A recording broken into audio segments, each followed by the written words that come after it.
Muchísimas gracias. Le podemos dar un fuerte aplauso a nuestro grupo de alabanza, que también semana a semana preparan ensayos y todo lo que se necesita para dirigirnos en alabanza. ¿Cómo estamos? ¿Bien? Es muy bueno ver este lugar lleno de gente.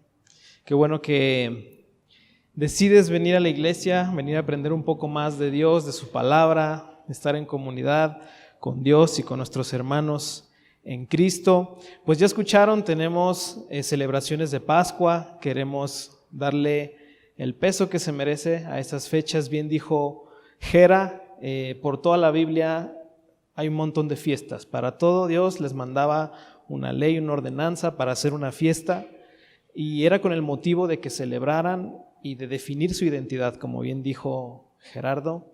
Y la identidad que nosotros tenemos en Cristo, pues la celebramos a través de la muerte y la resurrección de Jesús. Entonces, te invitamos a participar. Vente el jueves en la tarde, viernes en la tarde. El sábado es un momento ideal para invitar a alguien nuevo. Posiblemente un ambiente de iglesia no se siente tan cómodo, pero un día de campo seguramente sí. Nada más vamos a convivir, vamos a divertirnos, comer juntos, pasar un tiempo ahí pues a gusto. Aún no tenemos la locación bien definida, pero pronto te la estaremos pasando. Pero bueno, aparta el sábado y el domingo tenemos bautizos. ¿Alguien dice amén a eso? Domingo de resurrección queremos celebrar también con bautizos. Ese también es un momento ideal para que invites a tus familiares, a tus amigos a que presencien tu bautizo. Entonces aprovecha estas fechas. Si tú no has tomado esa decisión, aprovecha que estamos abriendo la fecha. Y bueno, pues ¿cómo ven si empezamos orando? ¿Está bien? Padre, te doy gracias por cada persona que está aquí. Te pido que nos ayudes, Espíritu Santo, a comprender el mensaje que tienes hoy para nuestras vidas. Te pido que nos dotes de tu sabiduría, de tu inteligencia. Queremos comprenderlo y, más importante, ponerlo en práctica. Ayúdanos en el nombre de Jesús. Amén. Hoy traigo un mensaje, vengo en modo maestro. No sé si está bien eso. ¿Alguien quiere aprender algo nuevo hoy? ¿O reforzar un conocimiento? Sí. Interesantemente, el pastor predicó en la primera reunión un mensaje muy similar al que tengo hoy. Entonces, definitivamente el Espíritu Santo quiere que hablemos de este tema, ¿sale? Vamos a intentar comprender una verdad de Dios, un misterio. No es sencillo, pero precisamente por eso le pedí al Espíritu Santo que nos ayude. Creo que las verdades de Dios traen libertad a nuestras vidas y tienen aplicabilidad. No es nada más algo que llega aquí a nuestra mente y tiene sentido, tiene que traducirse a través de nuestras vidas y dejar que nos transforme. Entonces, que Dios nos ayude y que Dios nos bendiga a través de su enseñanza. Amén. Yo no sé si has escuchado que los cristianos tenemos una relación con Dios, no una religión. Seguramente yo lo he dicho desde la plataforma, lo he dicho en varias veces, lo decimos, tachamos a la gente religiosa, ¿no? Como que religión, relación, ¿no? Y entiendo la aseveración de esta frase. Muchos crecemos con una fe tradicional, ¿no? Pues ahí crecí en esta tradición, en esta religión, y pues participamos en los rituales, en las costumbres, en cuestiones externas, pero que realmente no tienen una repercusión interna, no traen ninguna transformación. Y hasta cierto punto esto es cierto, pero quiero sugerir que de todas maneras los cristianos sí tenemos una religión, sí tenemos rituales. Y hoy quiero hablar de dos rituales que Jesús instituyó, Él mismo. Instrucciones que debemos de seguir para vivir la vida que Él tiene para nosotros. Yo no sé si a ti te pasa que cuando escuchas la palabra ritual te dan como escalofríos, como que, ay, no, eso quedó en el pasado, ¿no? Eso es religiosidad. Pero Jesús los enseñó y tienen un significado y una enseñanza muy grande. Entonces, vamos a explorar 2 rituales esta tarde. ¿Está bien? ¿Alguien está dispuesto? Bueno. El primero de ellos, el bautismo en agua. Quiero que me acompañes a Mateo, capítulo 28, versículo 19. Dice, por tanto vayan y hagan discípulos de todas las naciones. Este es Jesús hablando. Bautizándolos en el nombre del Padre, del Hijo y del Espíritu Santo. Jesús nos dio esta instrucción de sumergirnos en un cuerpo de agua, en el nombre de la Trinidad de Dios. Y Pablo nos explica más acerca del significado de este ritual. Vamos a Romanos capítulo 6, versículo 3. Dice, ¿acaso no saben ustedes que todos los que fuimos bautizados para unirnos con Cristo Jesús, en realidad fuimos bautizados para participar en su muerte? Por tanto, mediante el bautismo fuimos sepultados con Él en su muerte. De modo que así como Cristo resucitó por el glorioso poder del Padre, también nosotros andemos en una nueva vida. También solemos decir que es una declaración pública de nuestra fe, que estamos manifestando de manera externa, por medio de un ritual, lo que ya está sucediendo de manera interna. A mí me gusta decir que nuestro bautismo en agua es como nuestro matrimonio con Jesús. Cuando tú estás en una relación con una persona, seguramente ya son novios, ya están comprometidos, pero cuando te vas a casar, haces una declaración pública y le prometes a Dios, delante de una nube de testigos y por medio de votos y unos anillos, de que vas a amar a esa persona por el resto de tu vida. Lo haces público, lo haces oficial. Y lo mismo es el bautismo en agua. Empiezas a relacionarte con Jesús, empiezas una relación, algo empieza a suceder de manera interna, pero tarde o temprano lo quieres confesar públicamente. Te quieres casar con Jesús, tu boda con Jesús. Y delante de una nube de testigos, delante de Dios, tú le prometes que lo vas a seguir por el resto de tu vida. Eso es el bautizo. Pero en lugar de usar anillos, pues usamos un cuerpo de agua y nos sumergimos, ¿verdad? Hay una historia en el libro de Hechos, capítulo 8, en una escena donde vemos a una persona etíope. La palabra dice que era un temeroso de Dios, que leía las Escrituras. Creo que en el pasado mencioné que un temeroso de Dios es una persona que no es judía, pero que ama la religión de los judíos y simpatizaban con el judaísmo. Si bien no podían asistir a la sinagoga, no podían asistir al templo a entregar sacrificios, ellos sí admiraban la religión judía. Empezaba a ser atractiva a finales del primer siglo y en el primer siglo después de Cristo. Y vemos a este etíope que tenía las Escrituras. Casualmente traía su Biblia, su rollo de Isaías. Antes no eran libros, eran rollos. Y por cierto, Isaías creo que es el libro más grande de la Biblia. Entonces imagínense, traía un libro tremendo, un rollo leyendo ahí la Biblia. Para que tú tuvieras un fragmento de la Biblia, tenías que ser una persona muy, muy rica. Vamos a leerlo. Hechos 8:26 dice, un ángel del Señor habló a Felipe diciendo, levántate y ve hacia el sur, por el camino que desciende de Jerusalén a Gaza, el cual es desierto. Entonces él se levantó y fue, y descendió, y sucedió que un etíope, eunuco, funcionario de Candace, reina de los etíopes, el cual estaba sobre todos sus tesoros, había venido de Jerusalén para adorar. Volvía sentado en su carro y leyendo el profeta Isaías. Después vemos que Felipe se acerca y el etíope le ruega, enséñame, dime qué estoy leyendo, ayúdame a interpretar las Escrituras. Versículo 34 dice, te ruego que me digas, ¿de quién dice el profeta esto? ¿De sí mismo o habla de algún otro? Entonces Felipe, abriendo su boca y comenzando desde esta escritura, le anunció el evangelio de Jesús. Y yendo por el camino llegaron a cierta agua. Y dijo el eunuco: aquí hay agua, ¿qué impide que yo sea bautizado? Felipe dijo: si crees de todo tu corazón, bien puedes. Y respondiendo dijo: creo que Jesucristo es el Hijo de Dios. Y procedió a bautizarlo. Lo único que se necesita para cumplir con este ritual que Jesús nos dio es el agua. El agua es un ingrediente esencial para que exista la vida. ¿Estamos de acuerdo? Los científicos y las agencias espaciales como la NASA y todos estos organismos están obsesionados por encontrar agua en otros planetas, ¿no? Ahorita hay una carrera espacial para llegar otra vez a la Luna, porque se dieron cuenta que en el lado oscuro de la Luna posiblemente hay agua congelada.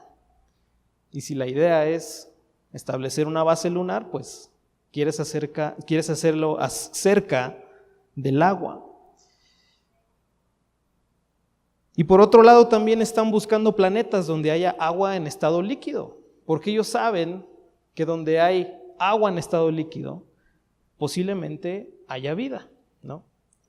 Y esto es muy cierto aquí en la Tierra. No sé si sabías que más del 70% de la superficie de nuestro planeta es agua, y los océanos están llenos de vida.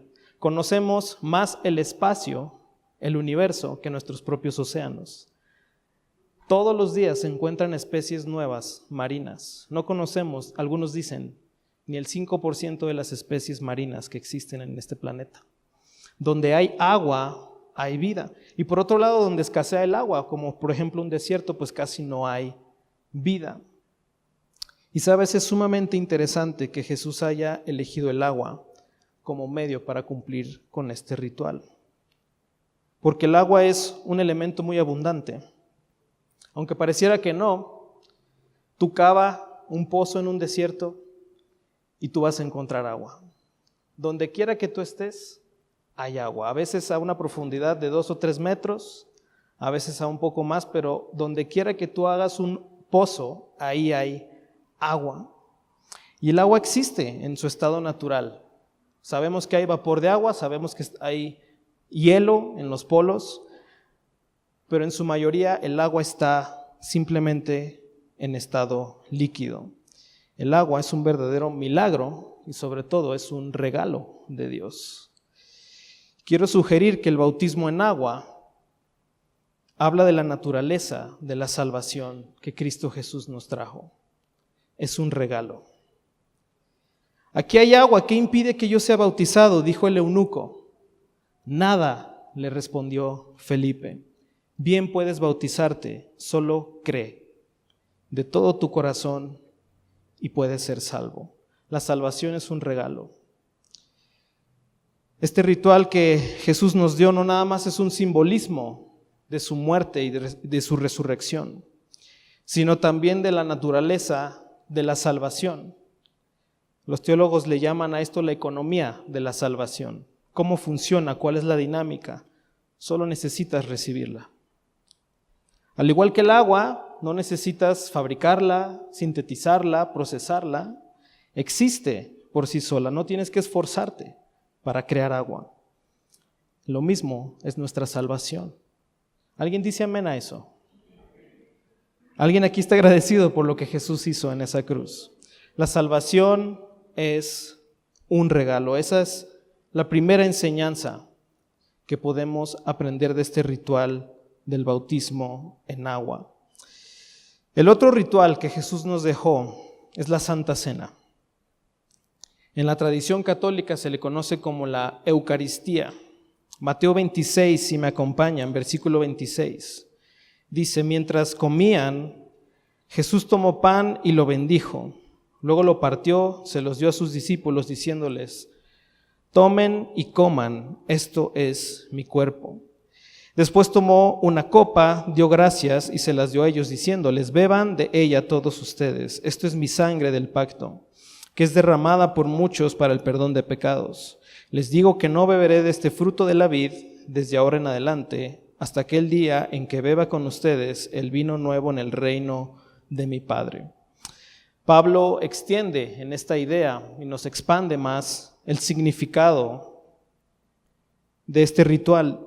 1 Corintios 11 dice: yo recibí del Señor lo mismo que les transmití a ustedes, que el Señor Jesús, la noche que fue traicionado, tomó pan y después de dar gracias lo partió y dijo: esto es mi cuerpo entregado por ustedes. Hagan esto en memoria de mí. De la misma manera tomó la copa después de cenar y dijo: esta copa es el nuevo pacto en mi sangre. Hagan esto cada vez que beban de ella en memoria de mí. Porque cada vez que comen este pan y beben esta copa, proclaman la muerte del Señor hasta que Él venga. Este ritual también habla de la muerte y la resurrección de Jesús. Y los ingredientes o elementos necesarios para realizar este ritual, pues son el pan y el vino. Y sabes, también es muy interesante que Jesús haya designado estos dos elementos para este ritual. Porque en la naturaleza tú no vas a encontrar pan o vino. ¿Alguien ha visto un árbol de pan? Un árbol de pan, qué rico, ¿no? A mí me encantaría tener un árbol de conchas, por ejemplo. ¿De qué te gustaría a ti? ¿Un árbol de qué? ¿De bisquet? Ok. ¿Un árbol de cuernitos era? ¿Sí? ¿Relleno de chocolate o de fresa? ¿Se imaginan? Qué chulada. Nada más regar la planta y ya sale un pan. O que hubiera una fuente de vino. Tú cavas un pozo y sale así vino. No, qué chulada. Todos borrachos, ¿verdad? Tampoco. Para obtener pan y vino necesitas crearlos, necesitas fabricarlos. Es un proceso muy largo. Por ejemplo, con el pan, de hecho tú no vas a encontrar trigo silvestre, es muy difícil encontrarlo. Es una planta que ya está tan domesticada que solamente la encuentras en forma de cultivos. Y para cosechar trigo, pues hay que sembrarlo, hay que regarlo, hay que preparar la tierra, obviamente, hay que cuidarla de las plagas. Y una vez que ya tienes tu planta de trigo, pues ahora hay que cosecharla, hay que separar los granos de las cascaritas, hay que moler esas semillas, cernirla, ya tienes harina de trigo, ¿y ahora qué sigue? Pues hay que echarle agua, hay que revolverla, hay que amasarla, hay que sacarle las burbujas de aire. Si tú quieres un pan leudado, pues échale ahí levadura, déjalo reposar, que leude la masa, y ahora sí, ya tienes tu masa. ¿Qué es lo que sigue? Hay que cocerla, métela al horno, en un sartén, en un comal, si quieres tortillas, qué sé yo. Y por fin tienes el pan. Es todo un proceso conseguir el pan. ¿Y qué tal el vino? No soy experto en agricultura, pero he leído, he investigado y encontrar uvas silvestres es muy, muy difícil. Sí las encuentras, pero son muy diferentes a las que ya tenemos domesticadas. Se encuentran en muy pocas cantidades, son muy chiquitas, son muy amargas, no sirven para hacer el vino que queremos hacer. Podrías hacer un vino, pero sabría muy feo. En cambio, necesitas una vid domesticada. Necesitas plantar una viña. No voy a entrar en detalles de todo lo que implica plantar ahora una viña, pero una vez que tú tienes tu vid ahí, pasan de 1 a 3 años para que dé sus primeros frutos. Y esas uvas, los primeros frutos de esa vid, no sirven para hacer vino. Hay que podarlas para que la planta siga creciendo, o tú puedes utilizar esas mismas uvas para que se pudran y caigan ahí al suelo y se vuelva a alimentar la planta. Tienes que esperar por lo menos hasta 5 años para poder hacer vino con los frutos de la vid. Y aún así dicen que la calidad del vino no es tan buena. Tienes que esperar hasta 10 años para tener una buena cosecha de uvas. Y una vez que tienes las uvas, ¿qué hay que hacer? Hay que cosecharlas. Hay que quitarlas de la viña. Hay que recolectarlas, hay que limpiarlas, hay que triturarlas, sacar el jugo. Una vez que tienes el jugo, hay que filtrarlo. Una vez que lo tienes filtrado, hay que almacenarlo. Que esté en los odres correctos. Que no quede oxígeno para que no sea vinagre. cuida la temperatura, cuida la humedad, y después de años de añejamiento, finalmente tienes el vino. Conseguir el vino es un proceso muy, muy largo. Y te digo una cosa, es muy interesante que Jesús haya tomado estos dos elementos para el ritual de la Santa Cena.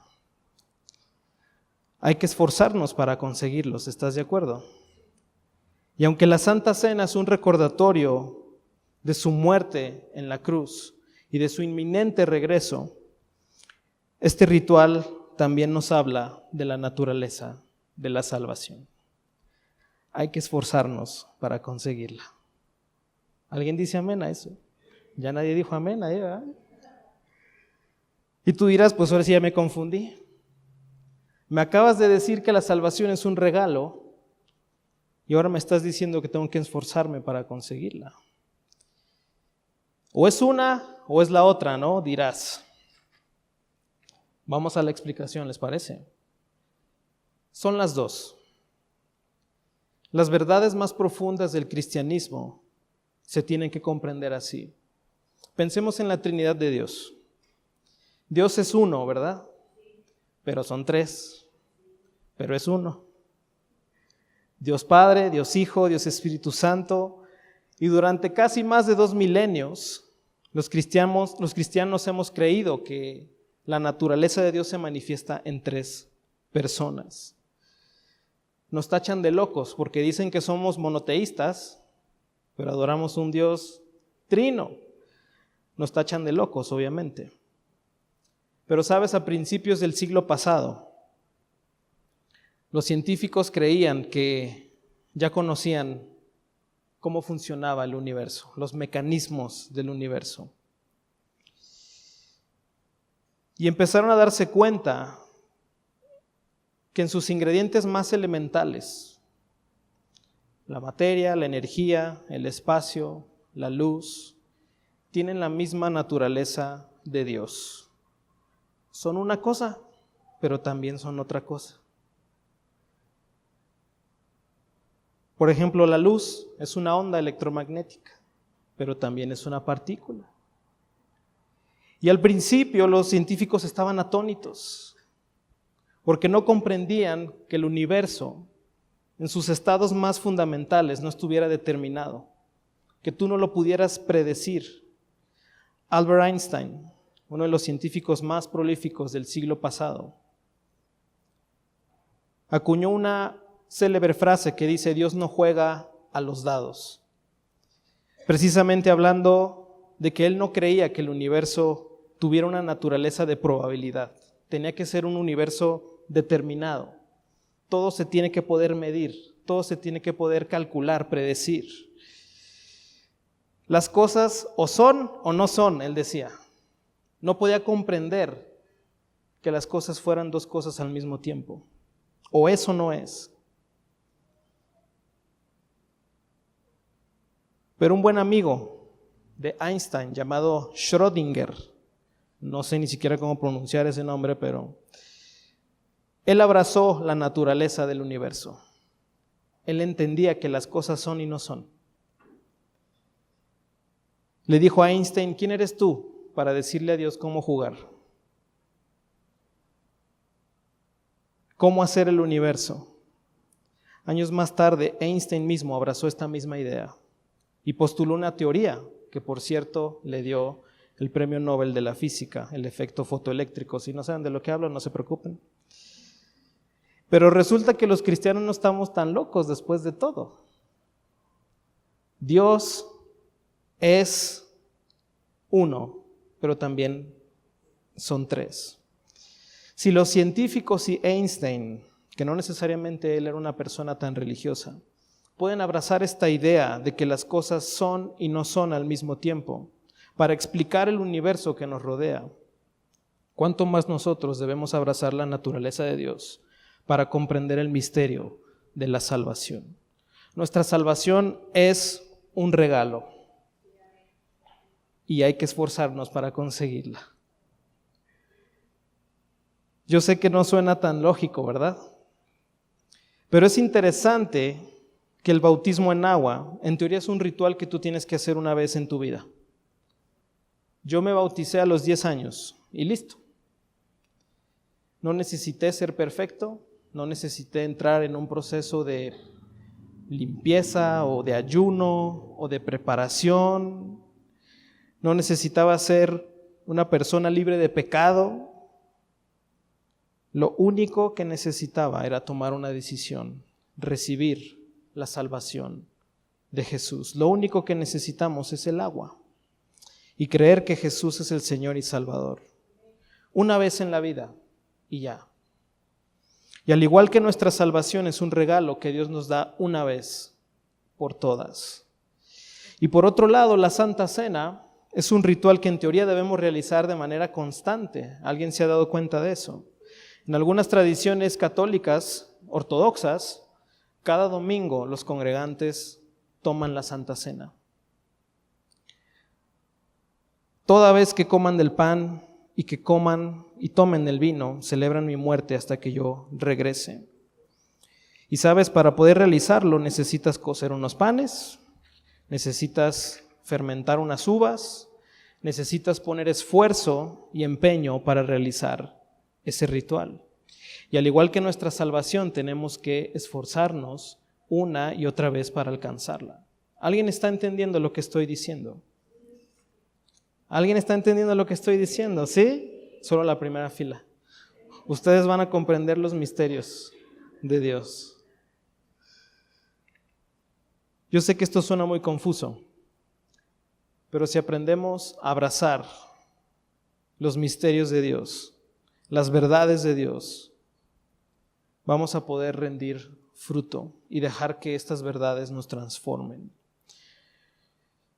Abundan los pasajes en la Biblia para decir que la salvación es gratuita, es un regalo, es una vez por todas, pero también abundan los pasajes de la Biblia que nos dicen que hay que esforzarnos por nuestra salvación, que hay que poner un esfuerzo de nuestra parte.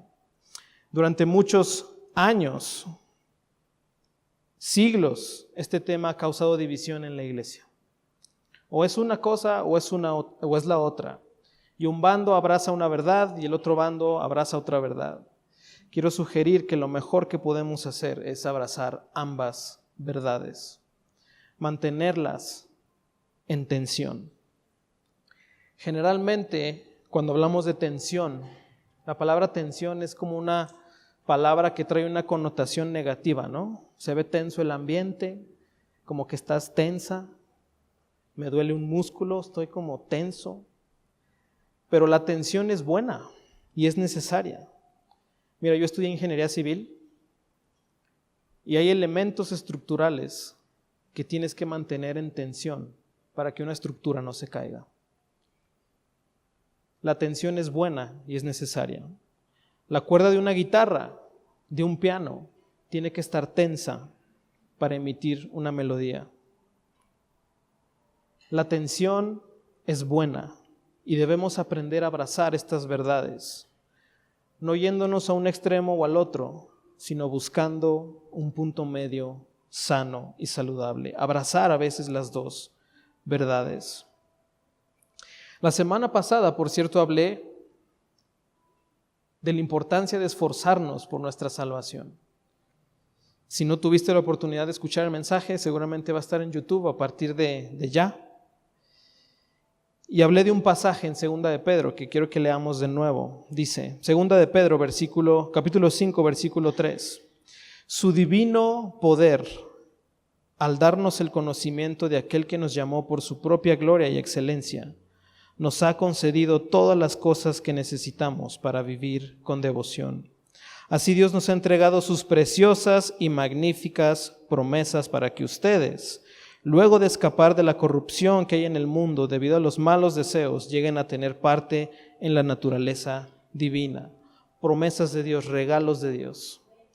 Precisamente por eso, esfuércense por añadir a su fe virtud, a su virtud conocimiento, al conocimiento dominio propio, al dominio propio constancia, a la constancia devoción a la devoción a Dios afecto fraternal y al afecto fraternal amor. Porque estas cualidades, si abundan en ustedes, los harán crecer en el conocimiento de nuestro Señor Jesucristo y evitarán que sean inútiles e improductivos. En cambio, el que no las tiene es tan corto de vista que ya ni ve y se olvida de que ha sido purificado de sus antiguos pecados. Por lo tanto, hermanos, esfuércense más todavía por asegurarse del llamado de Dios, que fue quien los eligió. Si ustedes hacen estas cosas, no caerán jamás, y se les abrirá de par en par las puertas del reino eterno de nuestro Señor y Salvador Jesucristo. Tiene más sentido estos versículos, ¿verdad? Cuando abrazamos las dos verdades y la naturaleza de la salvación. Hay tantas verdades que funcionan de esta manera, no solo en el universo, como los científicos ya se dieron cuenta, sino también con Dios. Somos salvos, pero estamos siendo salvos. El reino de Dios está aquí, pero todavía no está aquí.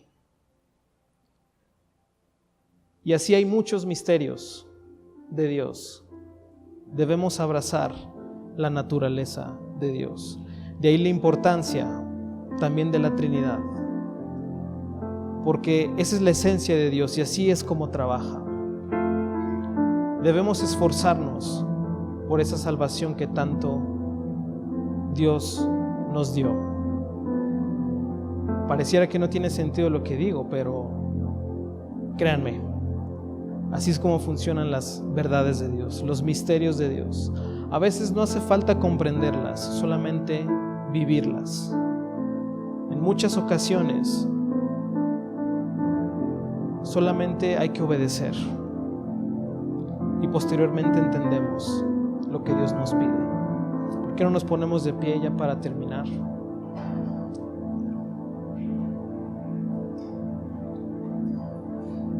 Espero que estos dos rituales, que por cierto Jesús fue los que instituyó, hay otros más que no se celebran con tanta frecuencia, pero estos dos fueron instituidos por Jesús y sospecho que si Jesús los instituyó, los hizo de esta manera, tomando un elemento tan gratuito como lo es el agua, tan disponible, y por otro lado tomando el pan y el vino, tan difíciles de conseguir, es porque Él quiere revelarnos un misterio, una verdad.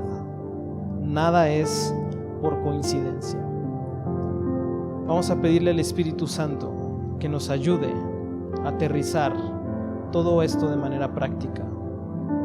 Algunos de ustedes tal vez vienen de un trasfondo legalista, donde tienes que hacer algo para recibir la gracia de Dios. Y algunos otros vienen de un extremo totalmente libre, ¿no? Libertinaje, donde no importa lo que hagas, Dios te ama, y no importa si estás arruinando tu vida, tomando malas decisiones, Dios te ama. Son dos extremos innecesarios. Tenemos que abrazar las verdades de Dios. Hay que esforzarnos por esa salvación que tanto costó en esa cruz. Y hay que recibirla con tanta gratitud y de manera libre. Amén. Vamos a orar. Espíritu Santo, te doy gracias por tu palabra, porque tu palabra tiene aplicabilidad a nuestras vidas. No queremos simplemente comprender conceptos, queremos transformar nuestras vidas. Queremos llegar a tu estatura, Jesús. Queremos ser más y más como tú. Te damos gracias por ese sacrificio en la cruz que trajo nuestra salvación. Pero no queremos despreciarla. Queremos seguir luchando por parecernos más y más a ti. Ayúdanos, Espíritu Santo. Queremos ser diligentes, responsables de lo que tú has depositado en nuestras manos. Una salvación tan grande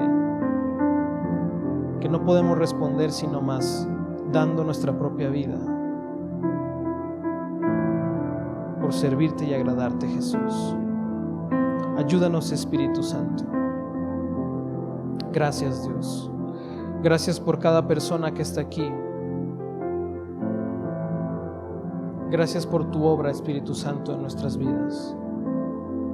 Porque tú nos convences de pecado, porque tú escudriñas nuestros corazones, tú revelas misterios, cosas que están ahí guardadas. Para ti no son nada nuevo. Guíanos, Espíritu Santo. Queremos agradarte, Dios. En el nombre de Jesús. Amén y amén. Espero que esta palabra los haya bendecido. Que Dios los bendiga.